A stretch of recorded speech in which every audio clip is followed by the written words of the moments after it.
Hello, welcome to Sana nursing academy. तो आज हम बात करेंगे फंडामेंटल ऑफ नर्सिंग की 6th यूनिट के बारे में, जिसका नेम है वाइटल साइन। ये बहुत इंपॉर्टेंट यूनिट होने वाली है। डिस्कस करते हैं वाइटल साइन। तो वाइटल साइन एक मेजरेबल बॉडी फंक्शन होते हैं जो बॉडी फंक्शन को डिटेक्ट करते हैं कि हमारी जो बेसिक हेल्थ स्टेटस है एक पेशेंट का वो कैसा है। वाइटल साइन, वाइटल मतलब इम्पोर्टेंट साइन, वाइटल का मतलब होता है इंपॉर्टेंट और साइन मतलब सिंबल्स।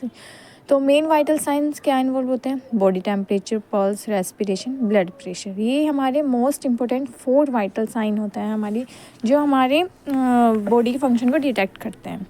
गाइडलाइंस है फॉर टेकिंग वाइटल साइन। मतलब जब हम वाइटल साइन लेते हैं तो हमें क्या क्या गाइडलाइंस का ध्यान रखना है। अपनी हैंड हाइजीन रखनी है, मतलब बिफोर प्रोसीजर और आफ्टर प्रोसीजर। हमें प्रोसीजर को एक्सप्लेन करना है और पेशेंट को समझाना है, उसको कंफर्टेबल पोजीशन में लाना है और उसको क्लीन एंड इक्विपमेंट से उसको मेज़र करना है। प्राइवेसी मेंटेन रखनी है और रीडिंग अप्रोप्रिएट टाइम हमें नोट आउट करना है। Follow correct technique, observe patient condition during measurement और रिकॉर्ड इमीडिएटली एंड एक्यूरेट और रिपोर्ट एनी एबनॉर्मल फाइंडिंग। अगर कोई भी एबनॉर्मल फाइंडिंग हमें दिख रही है तो उसको रिपोर्ट करना है। फर्स्ट, बॉडी टेम्परेचर, ये हमारा वाइटल साइन है। Definition: body temperature is the degree of the internal heat maintained by the body resulting from a dynamic balance between heat production and heat loss, regulated by the hypothalamus to maintain homeostasis. Body temperature क्या है? एक degree होती है हमारी internal heat maintain by the body, जो body maintain करती है internal heat को। ठीक है। फिजियोलॉजी क्या है हमारे बॉडी टेम्परेचर की? मतलब हमारा जो बॉडी टेम्परेचर है, हीट प्रोड्यूस होती है मेटाबॉलिक और मसल्स एक्टिविटी से। किसके थ्रू होती है प्रोड्यूस?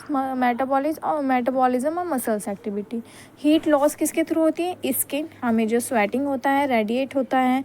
लंग्स, हमारे जो ब्रीथिंग करते हैं उसकी वजह से लॉस होती है हमारी हीट। और यूरिन एंड फीसिस के थ्रू, जब urine and faeces pass out होता है तब लॉस होती है हमारी हीट। नॉर्मल बॉडी टेम्परेचर होता है हमारा 33.5 डिग्री सेल्सियस।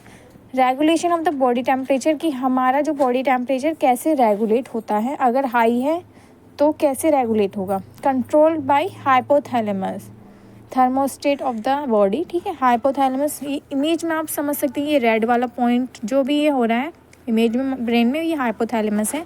टू हीट होगी मतलब ज़्यादा होगी तो क्या? स्वेटिंग होगा, वैसे डायलेशन होगा, जिसकी वजह से बॉडी टेम्परेचर डिक्रीज़ हो जाएगा। टू कोल्ड मतलब ज़्यादा ठंड होगी तो ये। फैक्टर अफेक्टिंग बॉडी टेम्परेचर, कौन कौन से फैक्टर्स होते हैं जो हमारी बॉडी टेम्परेचर को अफेक्ट करते हैं? फर्स्ट है एज, इन्फेंट में इंक्रीज़ होता है बॉडी टेम्परेचर, एल्डरली में डिक्रीज़ होता है। एक्सरसाइज, अगर एक्सरसाइज करते हैं मतलब कोई भी पर्सन अगर एक्सरसाइज करता है तो उसका बॉडी टेम्परेचर इंक्रीज़ होगा। हार्मोन्स, मेंस्ट्रुएशन में इंक्रीज़ होता है, जब फीमेल्स को मेंस्ट्रुअल साइकिल अकर होती है तो देन बॉडी टेम्परेचर इंक्रीज़ हो जाता है। Assessment of body temperature, body temperature का असेसमेंट हम कैसे करेंगे? साइट, ओरल, एक्सिलरी, रेक्टल और टिम्पैनिक से कर सकते हैं। इक्विपमेंट यूज़ करेंगे digital thermometer, mercury thermometer, tympanic thermometer. Technique: wash hands, place thermometer under tongue, ask patient to close mouth, wait 1-2 minutes, remove and read and record result और then time read out। मतलब accurate हमें record करना होता है। Temperature alteration, अगर temperature increase या decrease है तो क्या क्या अल्ट्रेशन आ सकती हैं, क्या क्या सिचुएशन अकर हो सकती है? First, hyperthermia, increase body temperature होगा due to failure of the regulation. अगर रेगुलेशन ऑफ द टेम्परेचर नहीं हो रहा, मतलब हाइपोथैलेमस कंट्रोल नहीं कर पा रहा बॉडी टेम्परेचर, देन हाइपोथर्मिया होगा। हीट क्रैम्प्स हो सकते हैं। पेनफुल मसल्स स्पैज्म होगा, मसल्स में क्या होगा? बहुत ज़्यादा पेन होगा। ये किसकी वजह से होता है? लॉस ऑफ सॉल्ट, नमक की वजह से, जब नमक नहीं होता। हीट एक्सर्शन, इसमें वीकनेस होती है पेशेंट को। हैवी स्वेटिंग होगी, ज़्यादा पसीना आएगा, बहुत ही ज़्यादा ठंड लगेगी उसको, उसकी स्किन क्लैमी हो जाएगी और ये वजह होती है डिहाइड्रेशन। हीट स्ट्रोक, ये इमरजेंसी सिचुएशन होती है जब वेरी हाई हो जाता है, 40 डिग्री सेल्सियस हो जाता है। मतलब 35.6 डिग्री सेल्सियस क्या है हमारा? नॉर्मल है, उससे ज़्यादा हो रहा है, इसमें कोई स्वेटिंग नहीं होती, अनकॉन्शियस पॉसिबल होता है। हाइपोथर्मिया में क्या होता है? बॉडी टेम्परेचर बिलो चला जाता है 35 डिग्री सेल्सियस से। फीवर, जिसको हम पायरेक्सिया के नाम से भी जानते हैं, इसमें क्या होता है? बॉडी का टेम्परेचर इंक्रीज हो जाता है above the normal range 35 6 degree Celsius से इंक्रीज़ हो जाता है। इसका जो कॉजेज़ होता है वो इन्फेक्शन, बैक्टीरिया या वायरस, कोई भी माइक्रो ऑर्गेनिज्म से अकर हो सकता है। इन्फ्लेमेशन हो सकती है, अगर कोई टिश्यू इंजरी हुई है तब फीवर हो सकता है। और डिहाइड्रेशन में तो मोस्टली जब पेशेंट को डिहाइड्रेशन होता है तो ये फीवर होना ही है। स्टेजेस क्या होती हैं फीवर की? Onset, plateau, recovery. ऑनसेट में कोल्ड स्टेज होगी, चिल्स होगा, सिर्फ पेशेंट को क्या होगा, चिल्स फील होगा। हॉट स्टेज में हाई फीवर होगा, रिकवरी में स्वेटिंग स्टेज होगा और टेम्परेचर फॉल होगा, मतलब गिरेगा बढ़ेगा ऐसा होगा। टाइप्स ऑफ फीवर में क्या है? Continuous, intermediate and remittent and relapsing. ये क्या है? टाइप्स हैं हमारे फीवर के। फॉर कॉन्टीन्यूस में चलता रहता है, इंटरमीडिएट में कभी जिग जैग टाइप में होता है, रिमिटेंट में कभी हाई हो जाएगा कभी नॉर्मल हो जाएगा। नर्सिंग मैनेजमेंट की बात करें कि अगर फीवर मतलब कोई भी बॉडी टेम्परेचर अल्ट्रेशन आती है तो नर्स क्या करती, कैसे मैनेज करती है?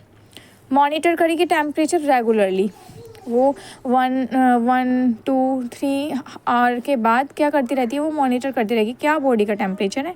एनकरेज करती है फ्लूइड इनटेक ताकि डिहाइड्रेशन ना हो। प्रोवाइड करती है रेस्ट। एडमिनिस्टर करती है एंटीपायरेटिक, एंटीपायरेटिक मतलब एंटी फीवर, फीवर के अगेंस्ट ड्रग प्रोवाइड करेगी। Hot and cold application is most important management of the fever, मतलब इंक्रीज या decrease body temperature. Hot application में क्या होगा? रिलीव्स पेन होता है, इम्प्रूव्स ब्लड सर्कुलेशन हो जाता है। और कोल्ड एप्लीकेशन में रिड्यूस फीवर, कंट्रोल स्वेलिंग और डिक्रीज पेन, मतलब जहाँ स्वेलिंग हो रही है तो कोल्ड एप्लीकेशन से क्या होगा, वो रिड्यूस हो जाती है और जो भी पेन हो रहा है पेशेंट को थ्रू फीवर की वजह से ठीक हो जाता है। पल्स की हम बात करें तो पल्स हमारा सेकंड वाइटल साइन है। ये एक रिदमिक एक्सपेंशन होता है आर्टरीज़ का ड्यू टू हार्ट कॉन्ट्रैक्शन। जब हार्ट कॉन्ट्रैक्ट करता है तो आर्टरीज़ क्या करती हैं, एक्सपेंड होती हैं, रिदमिक चलती हैं, तो वो क्या है, पल्स है वो। फिजियोलॉजी की बात करें तो हार्ट पंप करता है ब्लड, लीड करता है, क्रिएट प्रेशर, मतलब प्रेशर क्या होता है, क्रिएट होता है और felt as pulse in arteries. Pulse क्या आती है आर्टरीज़ में, जब फील होती है हमें तो वो पल्स है। रेगुलेशन ऑफ पल्स कैसे होता है? अगर पल्स हाई है या कम है तो कैसे रेगुलेट होंगी? हाई तो कंट्रोल करता है ऑटोनॉमिक नर्वस सिस्टम और heart function. Pulse is equal to heart pressure wave field in arteries. Heart pressure जो पड़ता है, हार्ट प्रेशर जो वेव में पड़ता है वो हम फील करते हैं आर्टरी में, तो वही क्या है, पल्स है। Autonomic nervous system, nerves that control heat. और heart function, how well the heart pump, मतलब कैसे वर्क कर रहे हैं। ये सिंपैथेटिक और पैरासिम्पैथेटिक होता है हमारा नर्वस सिस्टम। कैरेक्टरिस्टिक्स क्या होते हैं हमारे पल्स के? नॉर्मल रेंज होती है 60 to 100 बीट पर मिनट। 60 से 100 जो है बीच का वो नॉर्मल रेंज होता है। रिदमिक रेगुलर चलती है, इरेगुलर चलती है। वॉल्यूम स्ट्रॉन्ग भी हो सकता है, वीक भी हो सकता है। फैक्टर क्या इफेक्ट करते हैं? Age, exercise, fever, emotion, medication, ये सब फैक्टर अफेक्ट करते हैं हमारी पल्स को। अल्ट्रेशन क्या आ सकती है? टैकीकार्डिया हो सकता है, ब्रैडीकार्डिया हो सकता है, एरिथमिया हो सकता है। ठीक है, असेसमेंट कैसे करेंगे? तो साइट होती है radial, carotid, apical. Radial wrist में होती है, कैरोटिड नेक में होती है, एपिकल हार्ट में होती है। ये सब साइट है जहाँ से हम पल्स चेक कर सकते हैं। इक्विपमेंट क्या है? वॉच विथ सेकेंड, स्टेथोस्कोप से हम पता कर सकते हैं। टेक्निक क्या है? तो place index and middle finger on artery, count for 60 second and note characteristic. मतलब हमें क्या आती है, अपनी इंडेक्स और मिडल फिंगर को आर्टरी पर रखना होता है और काउंट करना होता है 60, मतलब 1 मिनट तक काउंट करना होता है कितनी आ रही हैं। अगर आपको ये वीडियो अच्छी लगी तो प्लीज़ लाइक करें, शेयर करें, कमेंट करें और मेरे चैनल को सब्सक्राइब करें। Thanks for watching.